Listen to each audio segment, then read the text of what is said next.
This is part 8 of book 1 of a series where I try to go through the entire Talmud, specifically Tractate Berachot, the first tractate of the Talmud.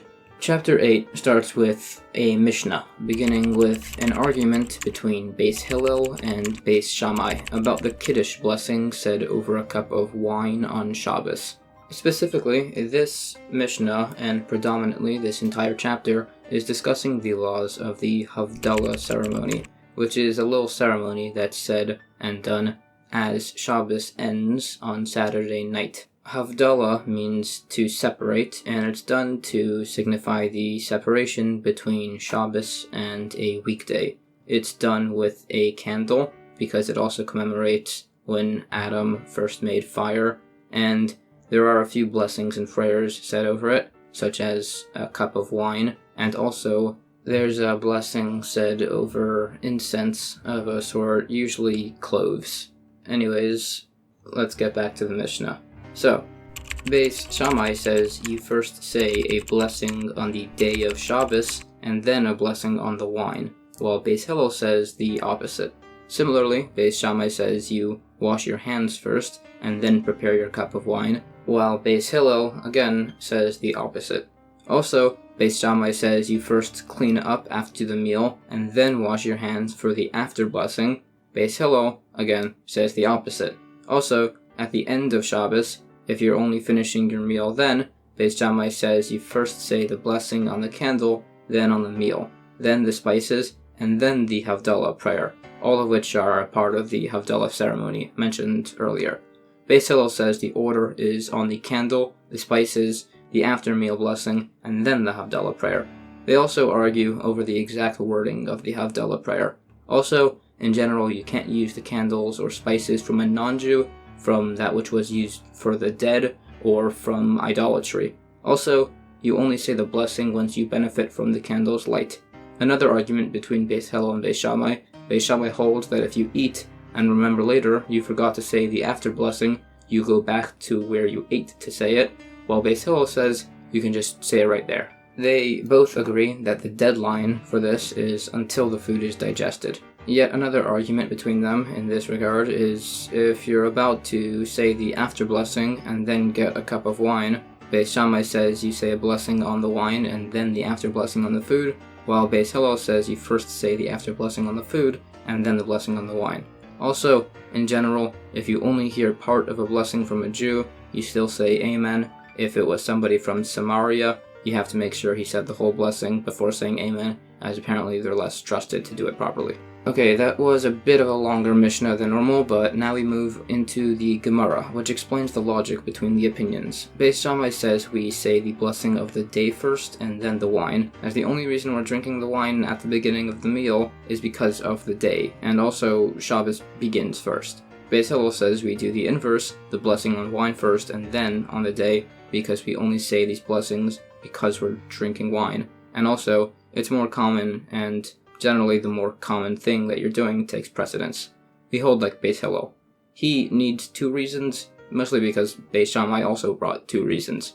Question: why does it need to state that we hold like Beis Hillel if we just about always hold like Beis Hillel, ever since a voice from heaven announced that that's the policy? So, you could either say that this law was ruled prior to that incident where the voice of heaven called out that, or because we just hold like the opinion that we don't pay attention to a heavenly voice that interjects into issues of law.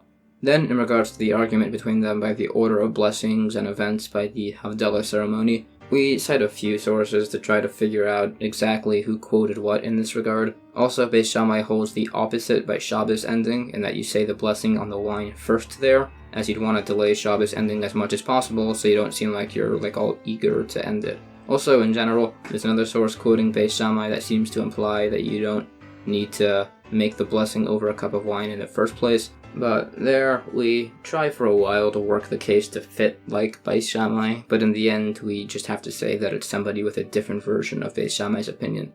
The next thing discussed was the argument if you wash your hands first or prepare the cup of wine first. The logic of washing your hands first is that if your hands are impure, it could impurify the wine through liquids on the surface of the cup. The inverse logic of washing your hands after is that if your hands are wet, there's a concern they could contract impurity from the outside of the cup. So wash your hands only afterwards. The actual argument between the two of them is whether or not you're allowed to use a utensil that the outside became impure, if there's a concern that your hands are wet and thereby could transfer the impurity to you through that medium. Also, according to Beis Hillel, another reason to wash your hands after is that the meal should be immediately following the hand washing. The next argument they had was if you clean up before washing after the meal or clean up afterwards.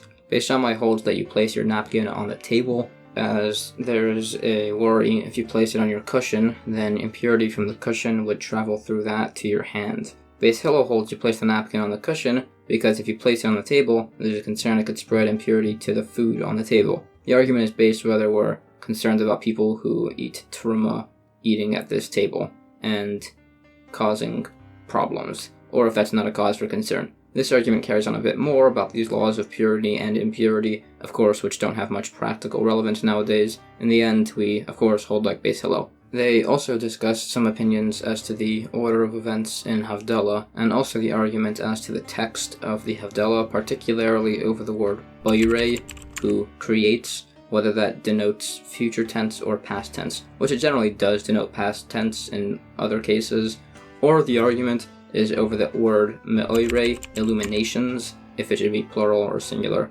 The concern with using the incense of a non-Jew, specifically from their banquet, is because then there was a concern it could have been used for idolatry. The same concern applies to their flames. It also says elsewhere that we don't use a flame that didn't rest on Shabbos, meaning it was used over Shabbos to perform a form of work. So you can say the blessing over a flame that was lit from a non-Jew's candle, as it resets the flame, but not from a non-Jew who kindled his flame from another non-Jew, which was used on Shabbos, as there's a concern you can mistakenly refer to the candle that was actually used on Shabbos. Also, if you just see a flame in public, if half or more of the city's population is Jewish, you can just assume the candle is permissible and say the blessings on it. Also, if you see a child walking around with a candle, you can just check if the kid's Jewish, and if so, say the blessing on the candle, as presumably the candle wasn't used on Shabbos. Specifically, this case is dealing with a child in case he's walking around immediately as Shabbos ends, as an adult wouldn't do that so close to Shabbos ending, but a child might. Also, if you see a big fire, like from a furnace or oven or something, it's permissible to use only if it's at the beginning of the burning process. If you see a fire in a synagogue, you can use it if there's no prominent people present, as if there is, you'd assume the fire was lit in their honor, which you can't use this fire because it's already being used for something else. Or if there's no caretaker, or if there's no bright moon, those also can make a difference if you can use a candle from a synagogue or not. In addition to the above arguments, Beis Hillel says everybody says the Havdalah prayer based on a verse, while Beis Shammai says just one person says it for everybody, so there's no disturbances in the study hall. Similarly, some people wouldn't even say the words bless you after somebody sneezed, so that way there wouldn't be any disturbances in the study hall. We said earlier we don't use a flame or spices used for the dead, as those already have uses, meaning to honor the dead, and also to remove bad smells, so we can't also use it for this blessing.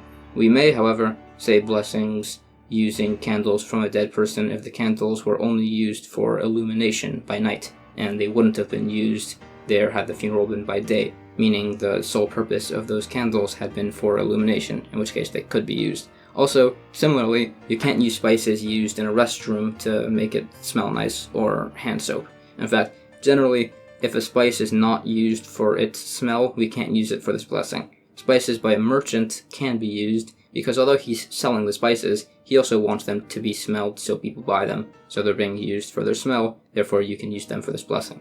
In fact, if you just smell a spice, if there's majority Jewish people there, you can assume it's not being used for like idolatry or something and say the blessing on it. Others disagree, saying that perhaps it's being used for something, like as incense to ward off sorcery or to perfume clothing, so it can't be used.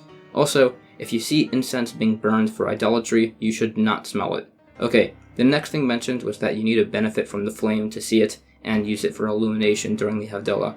This is excluding cases like where you see the flame but don't use it for illumination. For instance, if it's a fading flame. You may use glowing coals that are hot enough that a splinter would catch fire if stuck inside. Then it also mentions some translation of the Hebrew word for dimming. There's some opinions as to how much benefit you need to derive from the flame, whether to the point you can distinguish between certain coins or weights that you're holding up to the fire. Nowadays we hold up our fingers to look at our fingernails. Also, some people would not search after a flame to do this, they would use a flame once they came across it. The next point in the Mishnah was whether you need to go back to your original place or not if you forgot to say the after blessing. Both, however, agree that if you intentionally left without saying the blessing, you need to go back to the proper place to say it again. Then it says a story that one person mistakenly left without saying the after blessing and returned to say it and found a bag of gold coins, and another person intentionally left without saying the after blessing and decided not to return, and a lion ate him. There's another story that somebody was traveling in a caravan and forgot to say the blessing, so he wanted to head back, but he needed a really good reason for that. So he just said that he had left behind a gold dove. So they were like, okay, fine. So he went back and said his blessings, and he just found a golden dove there. A dove is unique, by the way, as the Jewish people are compared to a dove. As the same way a dove is saved through its wings, the Jewish people are saved through following mitzvahs. Then we said the maximum time to go back to say the after blessing is until you finish digesting your food, which is either until you become hungry or until you're no longer thirsty from eating. There's another opinion that it's the length of time necessary for a person to walk 4 mil, somewhere between 3,000 and 4,000 feet, but that's only if you eat a very large meal. Also, we said you could say amen for a Jew, even if you only heard part of the blessing. This is assuming the cases where you're not relying on him to say the blessing on your behalf, wherein you'd actually need to hear the entire blessing. This is where the person didn't eat you, so you're not hearing the entire blessing, nor relying on him to make it on your behalf. There's also a brief argument if it's better to say the blessing or to say amen to the blessing. It's thought more the person who says the blessing is better. We also don't say amen for a child saying a blessing, as he's only doing it for his education. We do, however, say amen for a child by the Havdalah after the Torah reading. Lastly, some hold it's necessary to clean your hands properly before saying this blessing, as you can't if your hands don't smell nice. This is based off of a number of verses, and with that brings us to the end of chapter 8.